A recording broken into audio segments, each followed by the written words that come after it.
ফের প্রকাশ্যে তৃণমূল কংগ্রেসের অন্দরের দ্বন্দ্ব খড়গপুরে। তার কারণ দলেরই কাউন্সিলররা ক্ষুব্ধ পুর প্রধানের বিরুদ্ধে।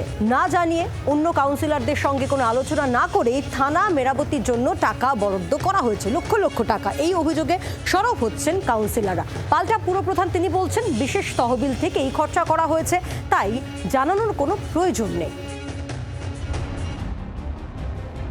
খড়গপুর টাউন থানার প্রশাসনিক ভবন মেরামতি ও পুনর্নির্মাণের জন্য বরাদ্দ হয়েছে প্রায় 15 লক্ষ টাকা। পঞ্চদশ আর্থিক কমিশনের টাকা বরাদ্দ করেছে খড়গপুর পুরসভা, আর তা নিয়ে শুরু হয়েছে টানাপোড়েন। কাউন্সিলরদের অভিযোগ, কোনো আলোচনা না করেই পুরপ্রধান টাকা বরাদ্দ করেছেন। তাদের প্রশ্ন, বিভিন্ন ওয়ার্ডের বহু কাজ বাকি, তারপর থানাকে এত টাকা বরাদ্দ করা হলো কেন? বোর্ড মিটিংয়ে সেরকম কোনো আলোচনা করে সিদ্ধান্ত হয়নি যে খড়গপুর পৌরসভা খড়গপুর টাউন থানাকে ফান্ড দিবে, কারণ টাউন থানার তো ইটসেলফ গভর্নমেন্ট ফান্ড থাকবে। এরকম একটা দলের কাজ হবে অথচ আমরা কাউন্সিলর হিসাবে জানতে পারবো না, এটা আমাদের তো একটা দুঃখ বা ক্ষোভ আছে।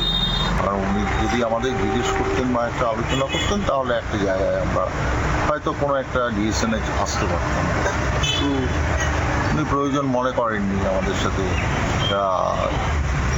আলোচনা করার। পাল্টা বিস্ফোরক অভিযোগ পুরপ্রধানের। এটা স্পেশাল ফান্ড থেকে এতদিন যে কাজ হয়েছে, কোন ফান্ড থেকে কি টাকা দিচ্ছে, কোথায় কাজ হচ্ছে, কেউ কিছু জানতে পারতো না।